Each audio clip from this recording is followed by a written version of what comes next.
Saudara, yang dibutuhkan sekarang ini sekolah yang bukan hanya memenuhi pikiran siswa dengan ilmu pengetahuan, sains, dan nilai-nilai akademis. Tetapi sekolah yang mempersiapkan siswa-siswinya menjadi manusia Allah, man of God, yang suatu hari kalau mereka menjadi insinyur, dokter, pengacara, pendidik, pengusaha, dan lain sebagainya, menjadi orang-orang yang melayani Tuhan, melebarkan kerajaan Allah di bidangnya. Dibutuhkan sekolah yang mempersiapkan siswa-siswinya menjadi manusia yang bisa dipercayai Tuhan untuk melanjutkan karya Kristus di dunia ini sebelum dunia ini berakhir. Ekumene Christian High School menjawab.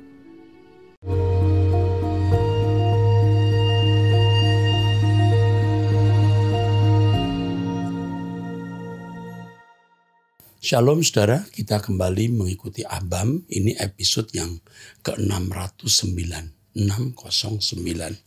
Dari ibu rumah tangga usia 29 tahun. Di Riau. Salam Pak Erastus. Pak, saya pernah melakukan kesalahan pada suami saya karena meninggalkan anak pada saat demam. Saya pun berangkat bukan tanpa sebab karena dia suami KDRT dan sudah berjanji di hadapan pendeta dan orang tua saya. Ternyata diulang kembali. Karena sudah berulang-ulang, tragisnya Pak, saya pernah diludah, diseret, menjelekkan saya depan umum. Tapi saya selalu berusaha melupakan dan memaafkan. Saya merasa bersalah pada anak saya Pak. Jadi saya coba memperbaiki dan menebus kesalahan saya. Ternyata suami saya tidak mau lagi rujuk dengan saya. Sampai abang saya memohon menangis agar bisa perbaiki kembali. Kemudian kami keluarga dari pihak saya berusaha mendamaikan. Tapi dia bersikukuh dengan pernyataan tidak ingin rujuk. Sampai suatu saat saya mempunyai peluang untuk mendatangi suami saya untuk bertemu anak-anak kami. Sebelum saya pergi Pak, ada sesuatu yang mendorong saya untuk berdoa. Walaupun hanya sebentar saya berdoa Pak. Saya tidak tahu itu ucapan malaikat Roh Kudus atau tidak. Tapi saya merasakan hal berbeda dengan cara berdoa saya, tidak seperti biasanya.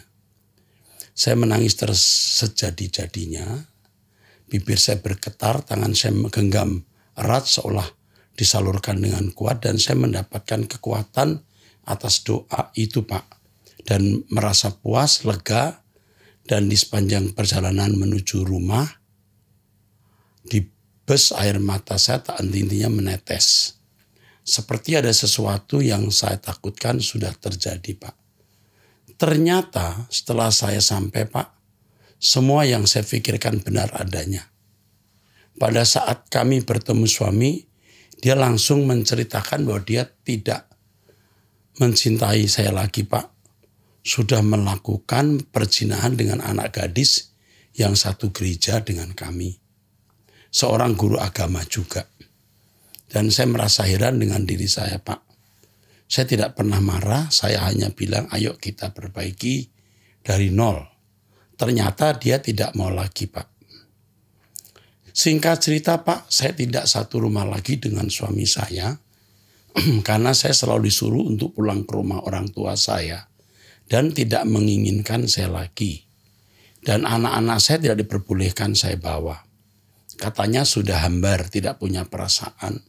Dan dia mengatakan tidak merasa bersalah akan apa yang dilakukannya. Saya berusaha memaafkan dan mengampuni Pak. Tapi dia tetap tidak ingin kembali rujuk dan selalu mengatakan sakit hati dengan saya. Yang jadi pertanyaan saya Pak, bagaimana saya menyikapi masalah ini? Saya juga mengenal seorang laki-laki dari aplikasi menyanyi Pak, baru 1 minggu. Dia seorang lajang, kami saling komunikasi di aplikasi tersebut. Kemudian saya membagi sedikit cerita saya, karena dia bertanya status saya. Saya jawab dengan jujur, Pak. Saya bilang status saya rumit dan sudah memiliki 2 anak. Laki-laki tersebut ingin kami mempunyai kedekatan lebih jauh, Pak. Dia juga pernah gagal menikah karena masalah pribadinya dan ingin menunggu saya selama 1 tahun untuk menyelesaikan masalah saya ini. Jujur, Pak, rasa takut selalu membayangkan saya. Trauma dengan semua masalah yang terjadi dalam hidup rumah tangga saya. Jujur, Pak, dengan keadaan saya saat ini saya kesepian. Saya nyaman bercerita dengan laki-laki tersebut. Sejauh laki-laki tersebut memberi dampak positif dengan saya, Pak. Dan dia juga ingin mendatangi rumah saya, ingin berkenalan dengan mama saya. Dia tinggal di Bekasi, Pak, saya di Riau. Tapi hati kecil saya takut, Pak. Saya merasa jadi orang yang berkhianat terhadap diri saya. Bagaimana saya menyikapi laki-laki tersebut, Pak? Mohon arahan dan bimbingannya, Pak. Kiranya Tuhan Yesus memberkati Bapak dan keluarga, serta pelayanan dan seluruh tim. Saya percaya Bapak adalah perpanjangan tangan Tuhan untuk menyelamatkan jiwa-jiwa yang terhilang. Oke, yang pertama ini pelajaran untuk semua saudara. Jangan tinggalkan rumah, terutama ibu-ibu. Ketika ibu meninggalkan rumah, meninggalkan anak-anak, itu ibu sudah bisa dikategorikan tidak bertanggung jawab. Walaupun alasannya KDRT. Ya. Yang kedua, jangan melakukan perzinahan. Sebab kalau perceraian, orang tua yang meninggalkan anak dan atau melakukan perzinahan bisa tidak mendapatkan hak asuh karena dianggap tidak layak. Nah, ketika Anda mulai bercerita bahwa laki Anda tidak mau rujuk, walaupun abang Anda sampai nangis, keluarga datang rame-rame mau berdamai. Saya baru baca kali ini, saya belum baca sebelumnya. Langsung pikiran saya mencurigai. Pria ini sudah ada wanita lain. Kalau tidak ada wanita lain, dia akan mencoba untuk rujuk. Kemungkinan besar. Dan lalu kemudian saya baca terus, ternyata betul. Dia sudah melakukan perzinahan. Kejahatan yang dia lakukan jauh lebih besar dari kejahatanmu yang meninggalkan anak. Kau meninggalkan juga karena KDRT dan itu pun salah. Ya, suamimu tidak setia, licik dan jahat. KDRT lalu tidak memperbolehkan kamu ketemu anak. Dia sewenang-wenang.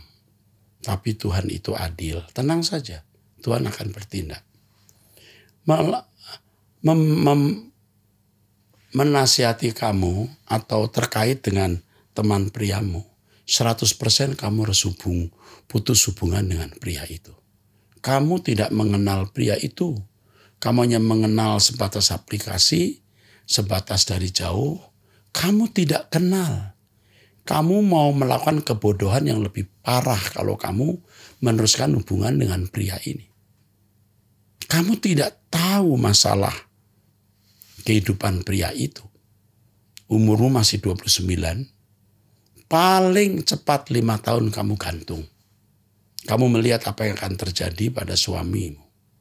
Kalau kamu hubungan dengan laki-laki, kamu menyengsarakan dirimu dan anak-anakmu. Jadi nasihat saya, putuskan hubungan dengan pria itu, lawanlah kesepianmu dengan mencari Tuhan. Kalau kamu tidak ikuti nasihat saya, kamu akan sangat menyesal. Putuskan hubungan dengan pria itu. Hiduplah sendiri paling cepat 5 tahun. Sampai nanti Tuhan akan melakukan tindakan yang luar biasa dalam hidupmu, memulihkan hidupmu. Percaya ya yang saya katakan ini. Oke, cukup. Dari wanita usia 17 tahun. Salam Opa Eras, saya dibesarkan di keluarga yang cinta akan Tuhan. Dan kedua orang tua saya selalu menjadi contoh yang baik. Tapi saya merasa beberapa tahun belakangan ini hubungan saya sama Tuhan sudah menjadi sangat renggang. Saat saya ingin mulai membangun hubungan kembali, saya malah merasa bahwa Tuhan seakan-akan tidak ada. Saya merasa bahwa saya sudah tidak layak lagi di hadapan Tuhan Yesus dan Elohim Yahweh. Saya juga merasa hilang arah dan tujuan hidup dan merasa sangat kosong. Pertanyaan saya, bagaimana agar saya bisa hidup di dalam Tuhan Yesus dan mengalaminya lagi? Terima kasih. Yang pertama, dosa atau kesalahan apa yang kamu lakukan sampai kamu merasa tidak layak di hadapan Tuhan. Apapun dosa itu, kamu akui, kamu minta ampun, Tuhan mengampuni dan melupakan. Dan kalau Tuhan sudah mengampuni melupakan, kamu harus melupakan. Yang kedua, kamu harus mencari komunitas yang takut akan Allah. Dan ini sulit memang. Tapi melalui HUM, nanti kamu cari websitenya HUM, ada orang-orang muda pecinta suara kebenaran yang memiliki persekutuan. Atau persekutuan di sekitar kamu yang mengasihi Tuhan. Tetapi ingat, orang di dalam gereja pun tidak semua benar, kamu harus hati-hati. Tetapi yang penting sekarang juga adalah kamu jangan nonton tontonan yang tidak perlu kamu tonton, yang bisa merusak pikiranmu. Ikut banyak Om Eras, ikut doa bersama Opa Eras ya. Nanti kamu akan bertumbuh terus di dalam Tuhan. Jangan bergaul dengan orang-orang yang tidak takut Tuhan ya. Lalu coba kamu membuat hubungan kembali dengan orang tuamu. Ya, jika bisa kau minta maaf. Tidak perlu menyebutkan kesalahan yang kamu lakukan jika kesalahan itu bersifat pribadi. Tapi kalau menyangkut hubungan dengan orang tua, kau minta maaf pada orang tua. Ketika kau minta maaf pada orang tua, itu menjadi titik balik yang luar biasa. Lakukan itu. Roh Kudus selanjutnya akan memimpinmu nak. Oke. Selanjutnya dari pria usia 30 tahun. Salam Om Eras, saya ingin bertanya mengenai kondisi keuangan saya saat ini yang berantakan, di mana saya memiliki hutang baik di pinjol, bank, dan kartu kredit, di mana setiap bulannya saya harus mencicil, namun seperti tidak ada habisnya, karena gaji saya juga tidak cukup, sampai minus yang lumayan besar setiap bulannya, sehingga mengakibatkan saya harus berhutang lagi untuk menutupinya. Seperti tutup lubang, gali lubang. Saya sadar keadaan ini semua karena kesalahan saya yang boros, ceroboh, dan sifat-sifat saya yang lain yang tidak bisa mengatur keuangan dengan baik. Saya ingin berubah untuk tidak boros dan tidak berhutang lagi, Om. Namun kalau saya tidak berhutang lagi, maka saya tidak ada uang sama sekali untuk makan ataupun ongkos pergi ke kantor. Saya ingin mencari penghasilan tambahan namun juga bingung Om. Mau usaha apa dan kalau menjual harta benda saya juga tidak ada. Saya sempat terpikir untuk menggadaikan sertifikat rumah peninggalan orang tua, namun nanti saya terasa berat takut yang bukannya untuk menutupi hutang, tapi malah semakin menambah jerat hutang ini. Yang ingin saya tanyakan, Om, apa yang bisa sekarang saya harus lakukan dan apakah Bapak di surga akan membantu saya untuk keluar dari masalah ini? Saya merasa tidak layak meminta pertolongan Bapak karena ini semua salah saya sendiri. Oke. Yang pertama, kamu cari usaha tambahan, pasti ada. Itu kemungkinan pertama. Yang kedua, kamu datang ke orang tua atau keluarga yang dekat. Semua hutang kamu jumlah, kamu pinjam. Dari lembaga keuangan, koperasi atau apapun. Lalu kamu bisa mengangsur semampu kamu. Jadi panjang. Kalau punya sertifikat rumah, jika mungkin, kamu KPR-kan bisa 7-10 tahun. Dan kau bisa membayar hutang itu. Dan sementara itu kamu bisa mengangsur dalam jumlah uang yang cukup untuk kamu bisa membayar dan selebihnya bisa untuk kamu hidup. Itu yang kamu lakukan. Kamu akan ditolong Tuhan. Tapi lain waktu kamu bisa masuk penjara gara-gara ini.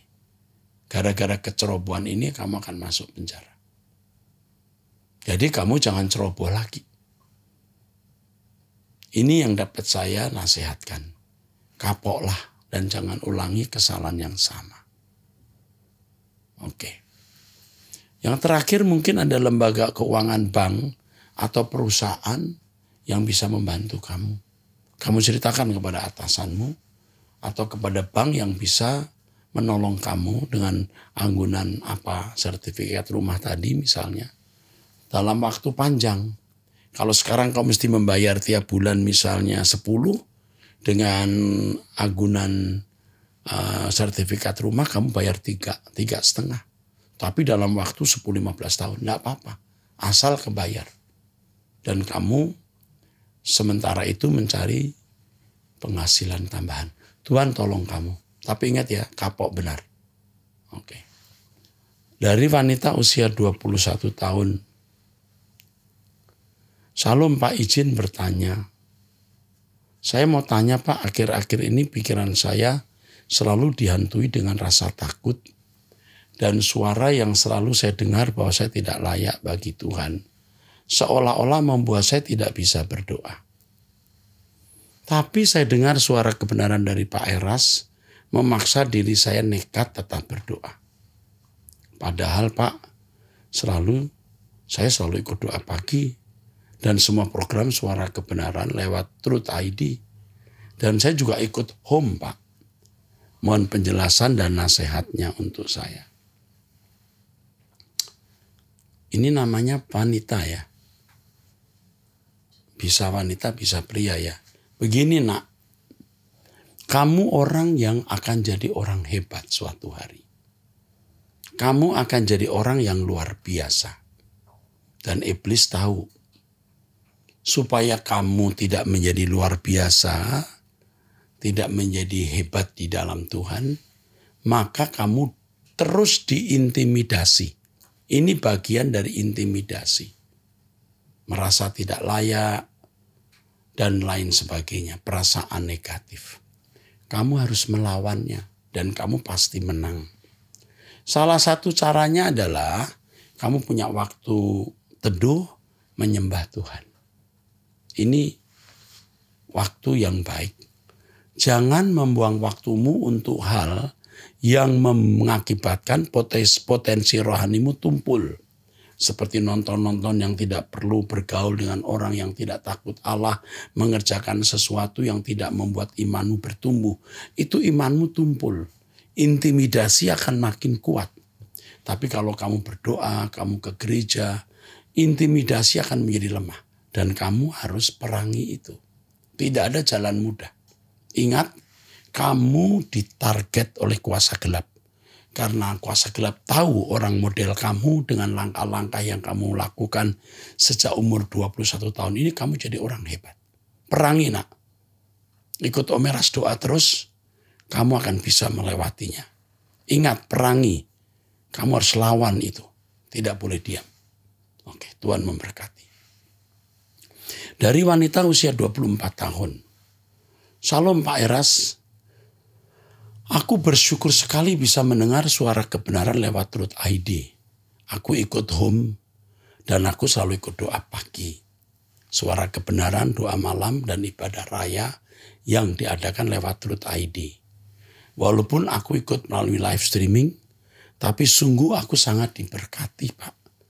Kebenaran yang Pak Eras sampaikan benar-benar sangat mengubah kehidupan aku Pak.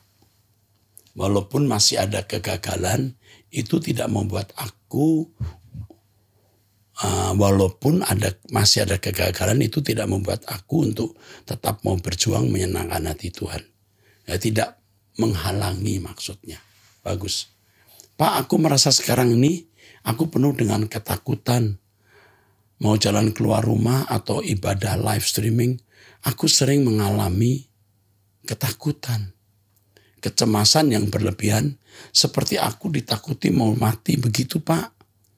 Dan ketika ada dalam pikiran, aku tidak bisa fokus begitu ada pikiran itu. Yang ada keringat, gemetar, bahkan mau menjadi pang, dihantui rasa takut, Pak. Sering aku merasa bahwa apakah iblis mengintimidasi aku supaya aku jangan sungguh-sungguh sama Tuhan. Dan apakah yang aku alami ini anxiety disorder? Wah, kemungkinan iya. Saya tidak tahu apa yang sedang terjadi di dalam hidupmu, nak. Tapi kamu membutuhkan seorang yang akan menasehati kamu. Ya, kamu akan dibimbing oleh seorang yang akan mendampingi kamu. Seorang psikolog atau seorang mentor rohani yang akan membimbing kamu. Ya, tetap saja ikut suara kebenaran, doa, dan nanti kamu akan dibimbing. Kami akan membimbing kamu. Oke.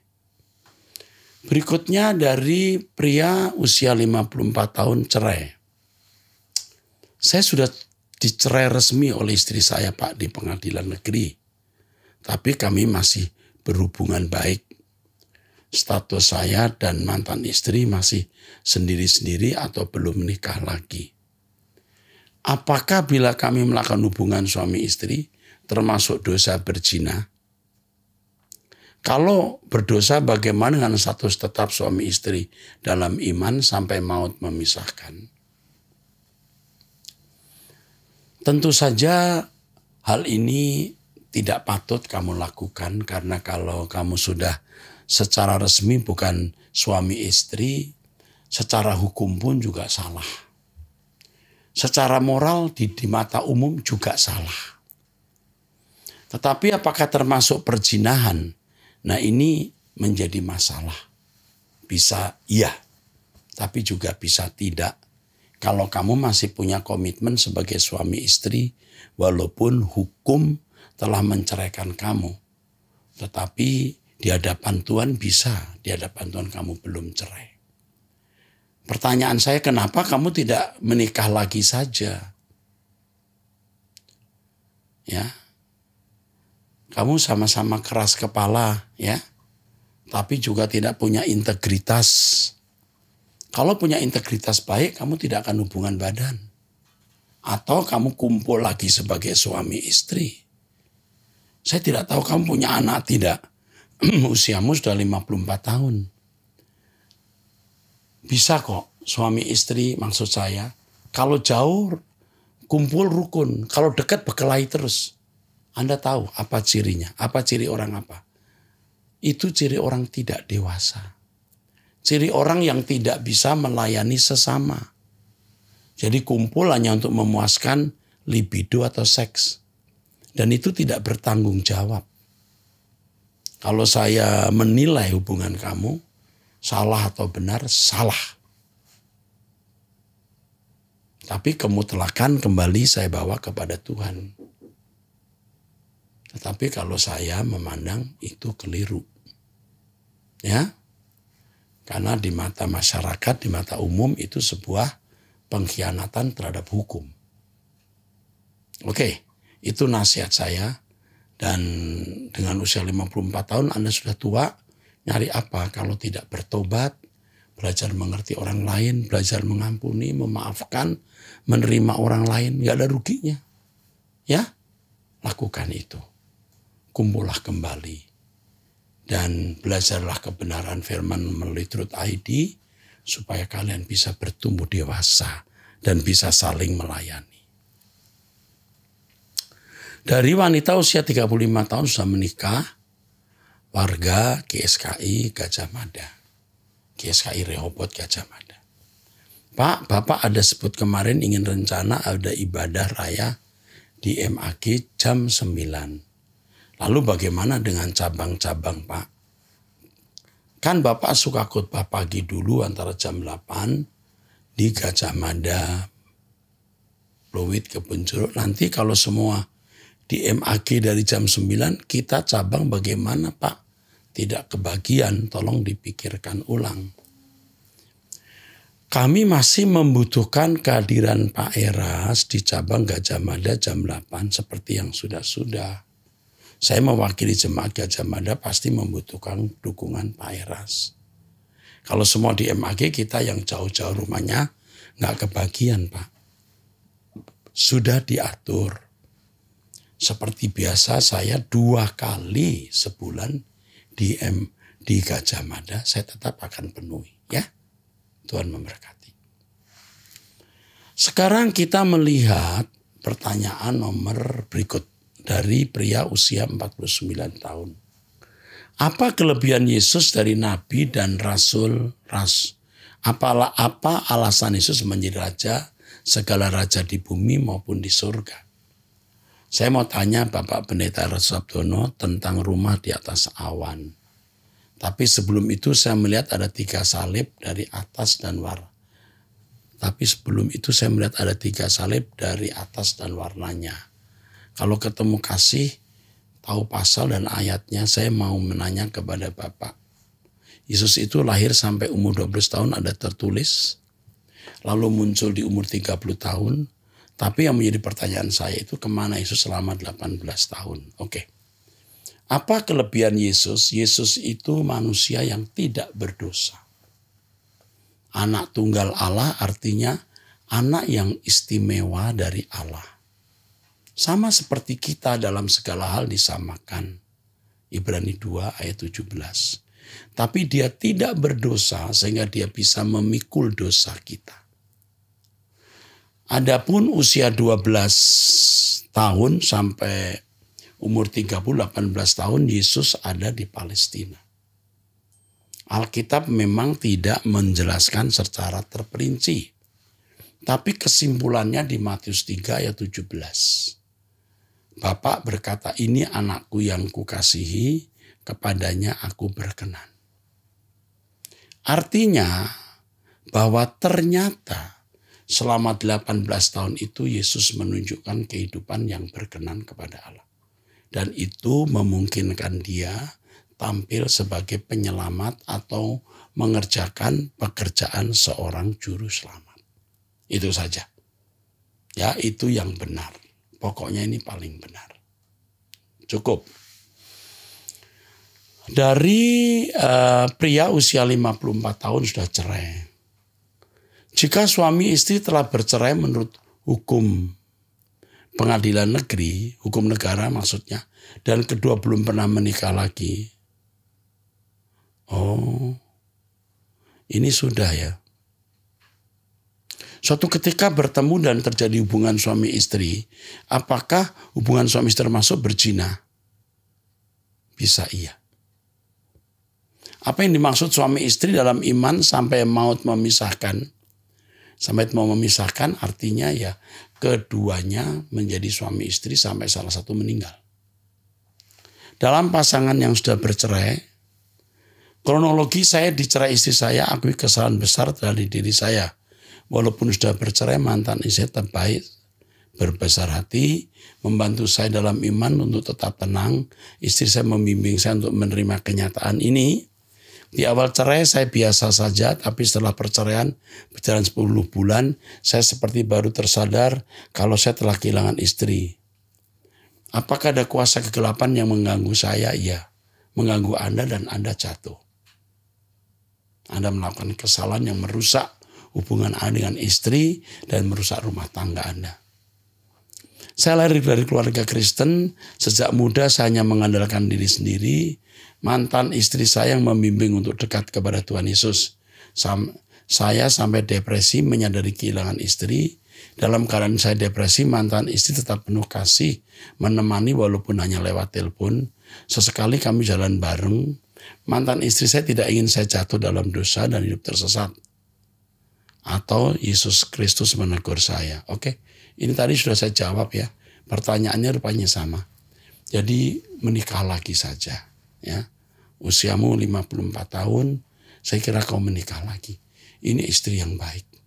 Sayang kamu tidak punya istri macam ini. Jangan nakal lagi. Jadi pria yang baik.